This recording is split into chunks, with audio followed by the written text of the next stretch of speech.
Proposta no início dos anos 90 por Saussure e Peirce, a semiótica é a ciência que se dedica ao estudo dos signos. Para Peirce, o signo, objeto de estudo da semiótica, é tudo aquilo que está em vez de algo como significado para alguém. Existem dois ramos associados aos signos, ou seja, duas formas distintas de serem produzidos e convencionados na mensagem. Por um lado, podemos referir os signos verbais, que remetem para a comunicação verbal. Por outro, podemos referir os signos não verbais, que remetem para a comunicação não verbal. Contudo, estes dois meios de comunicação podem estar ligados entre si. Quando falamos desta ciência, não podemos deixar de referir o contexto, considerado a sua palavra-chave. Diferentes sociedades geram diferentes contextos, pelo que uma mensagem pode tomar vários significados ou várias mensagens podem ter o mesmo significado. Torna-se, então, essencial estudar o público-alvo de modo a perceber e prever a profundidade com que a mensagem vai ser codificada. Para isto, o comunicador deve ter em atenção o nível cultural, o âmbito socioeconómico ou a capacidade interpretativa do público-alvo da sua mensagem. Assim, descodificações diferentes geram mensagens diferentes, já que as interpretações não são as mesmas. Em 1886, John Smith Pemberton, farmacêutico de Atlanta, procurava um medicamento para amenizar as dores de cabeça quando, sem querer, acabou por criar a Coca-Cola. Levou a sua inovadora fórmula para uma farmácia para que os seus clientes a pudessem experimentar. Pemberton apelidou-a de Coca-Cola e escreveu o respectivo nome com a sua própria caligrafia, que é hoje em dia o seu logótipo. Os barris onde era guardado eram vermelhos, atribuindo assim a cor à marca. No início do século XX, a Coca-Cola espalhou-se um pouco por todo o mundo. Começaram a ser comercializadas imitações da bebida e por isso surgiu o famoso formato da garrafa com tubo, exclusiva da marca. Associada aos Estados Unidos e ao capitalismo, a bebida enfrentou protestos em França nos anos 50 e foi banida em vários países ao longo dos anos. Quando o muro de Berlim caiu, muitos alemães orientais compraram Coca-Cola e finalmente consumiram um refrigerante que se tornou no símbolo de liberdade da época. Atualmente, os únicos países que não vendem oficialmente esta bebida são a Coreia do Norte e Cuba. Em 2011, ao completar 125 anos de um sucesso estrondoso, mais de 1,7 bilhões de garrafas eram consumidas. O cartaz é o produto de uma civilização da imagem e desde sempre está ligado a contextos cotidianos que vão desde a propaganda política-ideológica à publicidade e às diversas expressões artísticas. Quem não se recorda do velho tio Sam? I want you for US Army! É uma porta de acesso a múltiplos aspectos da sua comunicação e finalidade. A criatividade, originalidade, a comunicação verbal pelo uso das palavras, comunicação não verbal por via das cores, luminosidade, tipos de letras, posturas corporais, expressões faciais, etc. Estética da comunicação, harmonizando assim a forma e o conteúdo. Eficácia da relação entre a teoria e a prática. Uma economia da linguagem que, em função do espaço e da dimensão que ocupa, permita uma leitura rápida e de fácil interpretação. Assim, quanto mais concisa e clara for a mensagem sobre um produto ou um serviço anunciado, maior será a probabilidade de eficácia da campanha junto dos seus receptores. A preparação do layout projeta-se para os pontos-chave das cidades. Os cartazes de outrora são hoje gigantes outdoors nas principais artérias urbanas onde o tráfego automóvel precisa abrandar ou mesmo parar. Mas há mais funções num cartaz. A função informativa que esclarece quem anuncia, o que anuncia, onde, quando e por que anuncia. A função sedutora, enquanto elemento de persuasão. Isto porque, sem sedução, o enamoramento pela causa do cartaz perde-se. A função educacional, onde o cartaz assume-se enquanto módulo de comunicação entre a entidade criadora e o público a que se destina, veiculando ao mesmo tempo elementos culturais, valores civilizacionais e informação sobre objetos, lugares e até qualidade percebida dos produtos e serviços com utilidade cotidiana.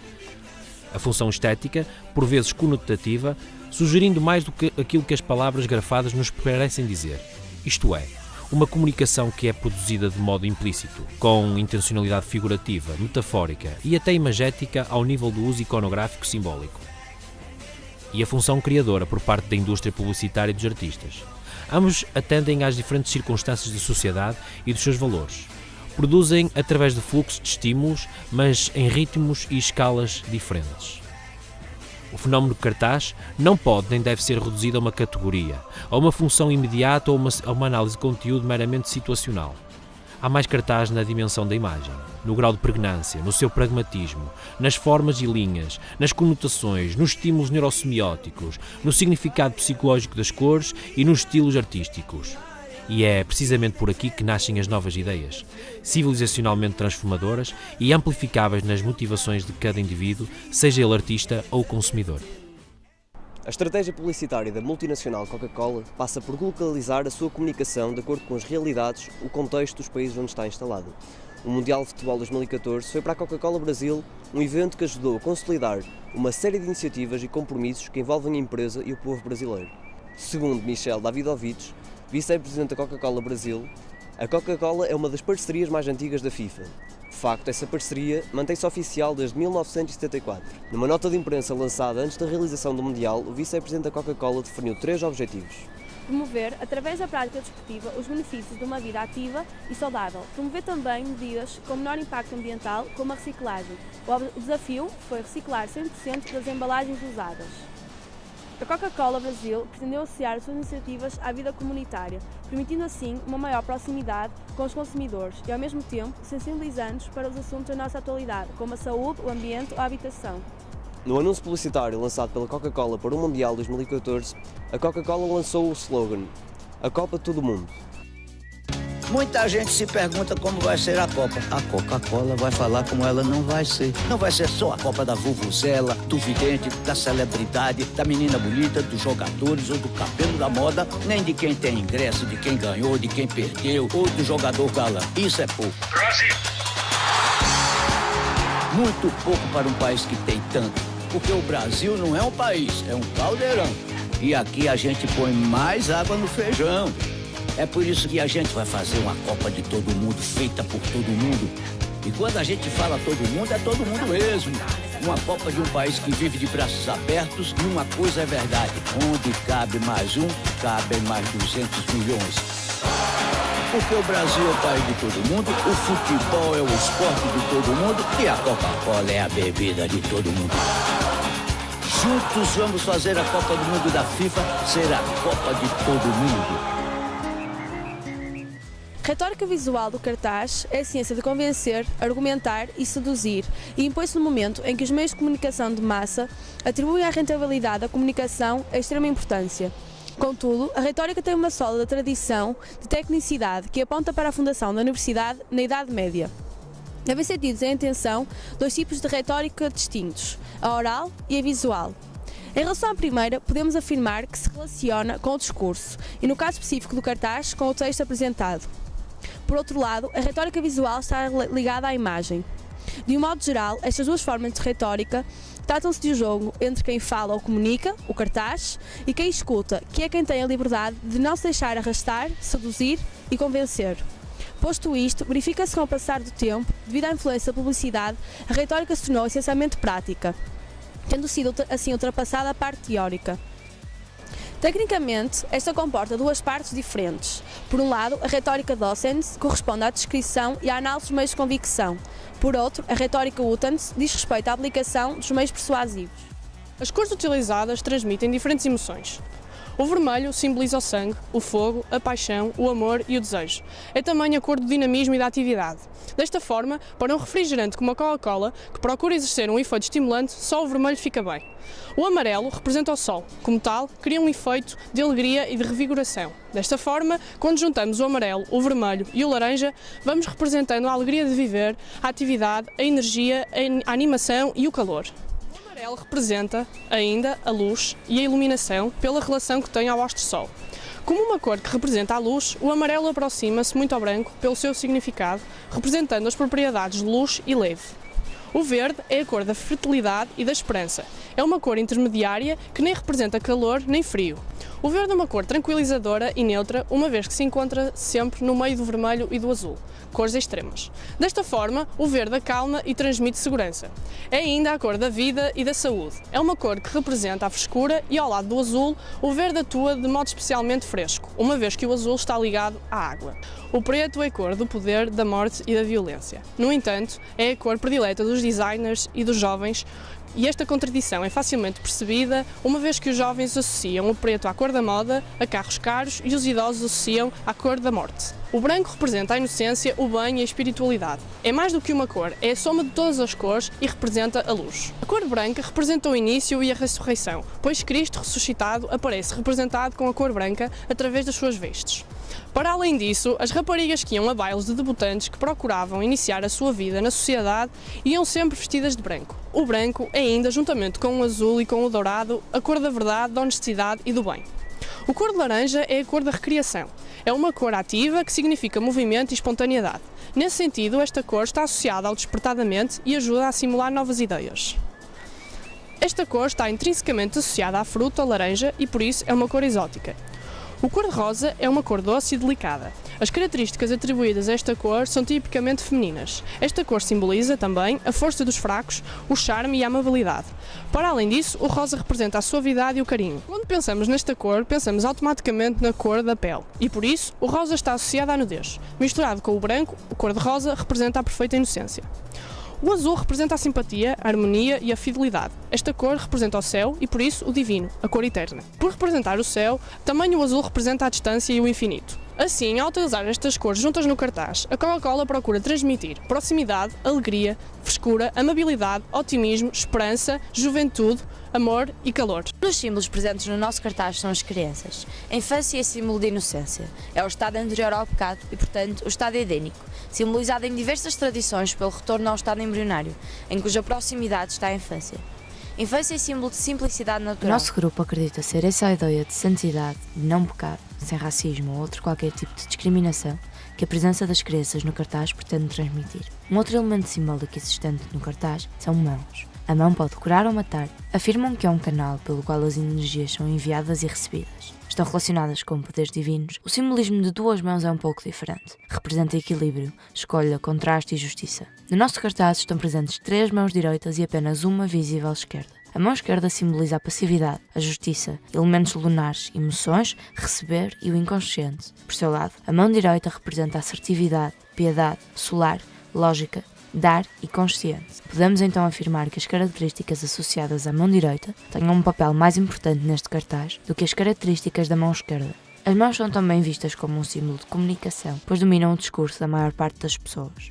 Um outro elemento é também a bola de futebol. O facto de estar ao centro pode ter uma representatividade diferente. O centro, juntamente com o círculo, o quadrado e a cruz, é um dos 4 símbolos elementares e primordiais, sendo talvez anterior a todos os outros, por representar o princípio e, como tal, o nascimento de tudo o que existe. Neste caso, pensamos que a bola de futebol se encontra ao centro para representar o elemento unificador de ligação que é neste contexto. O que une as 4 crianças é o que está ao centro, neste caso, o futebol.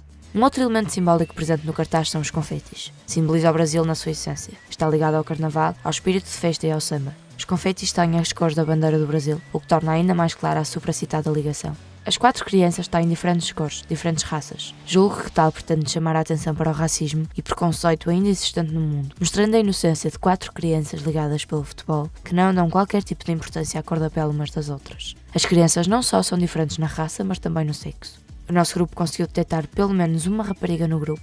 Por esse motivo, acreditamos que existe aqui também uma intenção de esquecer o machismo ou discriminação sexual de qualquer tipo, usando mais uma vez a inocência das crianças para representar a aceitação simples de uma rapariga num meio futebolístico que, à partida, seria mais masculino. O nosso grupo não pode deixar de reparar que as mãos apresentadas no cartaz não são mãos normais, mas sim traços vagos que se assemelham às pinturas faciais próprias de indígenas, povo obviamente associado ao Brasil por ser o seu primeiro habitante. Queremos, então, que para além de representarem o que já referimos, as mãos estabelecem também uma ligação clara ao passado histórico do país. Podemos dizer que o logótipo é muito semelhante ao tipo de letra Spencerian Script. Em primeiro lugar, é considerada a fonte Script porque imita a escrita humana. Estas fontes são largamente utilizadas em trabalhos gráficos porque seguem tendências tradicionais vindas da Idade Média. O seu desenho sugere classe, tradição, elegância e antiguidade. Na mesma medida, por imitar a escrita humana, estas fontes Script são as mais facilmente identificadas por crianças, um dos maiores alvos da marca em questão, a Coca-Cola. Em segundo lugar, podemos dizer que a fonte do logótipo é uma fonte serifada. Além do caráter ornamental, a serifa tem aspectos funcionais importantes. Primeiro, ela guia os olhos do leitor de uma letra para a outra. Isso acontece devido à linha imaginária criada pelos achatamentos que existem nas extremidades inferiores dos tipos, ou seja, nos pés das letras, que permite uma leitura mais fluente. Segundo, as serifas dão mais identidade às letras, na medida em que estão associadas à caligrafia humana e cada uma é distinta, de forma que é mais fácil diferenciá-las. Isto é essencial em anúncios publicitários, porque o objetivo das marcas é o reconhecimento por parte do público-alvo. Quanto mais identidade, quanto mais diferenciar uma marca das outras, mais reconhecida será. A tipografia da frase Copa do Mundo da FIFA 2014 é sem serifa, parecida com a fonte económica. Os tipos de letra sem serifa devem utilizar-se preferencialmente em textos mais curtos, legendas, destaques, títulos, entradas de notícias e ou como complemento de fontes serifadas. Estas fontes transmitem clareza, leveza e organização. Uma vez que chama a atenção para cada palavra, e não para o texto por inteiro, atraem o leitor de forma mais impactante. A fonte utilizada é uma fonte moderna, diferenciando-se pela sua espessura grossa. Quanto à palavra Brasil, a letra utilizada é sem serifa e muito idêntica ao tipo de letra usado na frase Copa do Mundo da FIFA 2014. O texto tem um efeito grafite, o que nos remete para a cidade e o povo, na medida em que grafitar é uma arte urbana.